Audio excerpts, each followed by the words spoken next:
নমস্কার বন্ধুরা, দেখুন আমি আজকে মুসুরির ডাল দিয়ে আম দিয়ে টক ডাল রান্না করব। কিভাবে রান্না করি দেখুন। আমার দুই জামাই এসছে বাড়িতে, শুধু টক ডাল খাবে, তাই আম আর ডাল নিয়ে এসছি আমি এই টক ডাল করার জন্য। দেখুন আমি কি করে করছি। দেখুন ডালটাকে আমি ধুয়ে বসিয়ে দিয়েছি। ডালটা আমার ফুটে গেছে।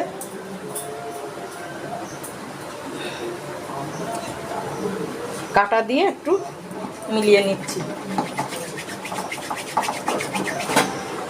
আর ডালটা মিলানো হয়ে গেছে, আমি দিয়ে দিচ্ছি জল।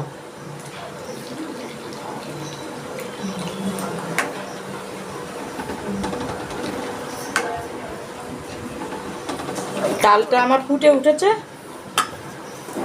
আমি আমগুলো দিয়ে দিচ্ছি। আমি হলুদের গুঁড়ো, স্বাদ মতো নুন দিলাম। এবার আমটা একটু গলে যাক। চলো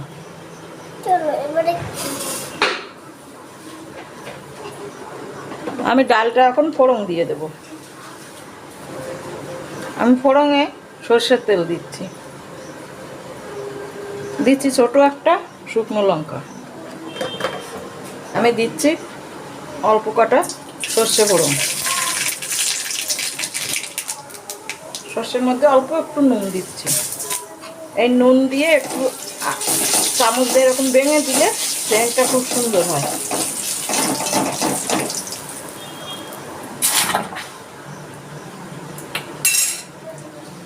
এবার আমি ডালটা ঢেলে দিই।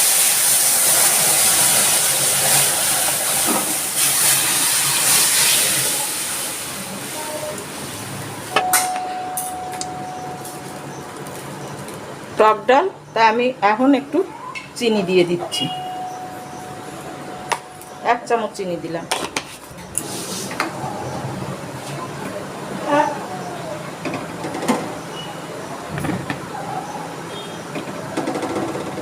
আমার ডালটা হয়ে গেছে, আর জাল দেব না, কারণ আমার বাবা বলতো টক ফোড়ন ঢালো আর তরকারি ফোড়ন জাল দাও।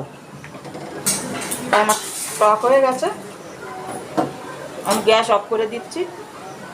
এই ডালটা, টক ডাল, এটা গরমে খেতে খুব ভালো। আর এটা এইভাবে রান্না করে খেয়ে দেখবেন, ভালো লাগবে। ভালো লাগলে আমাকে একটু জানাবেন।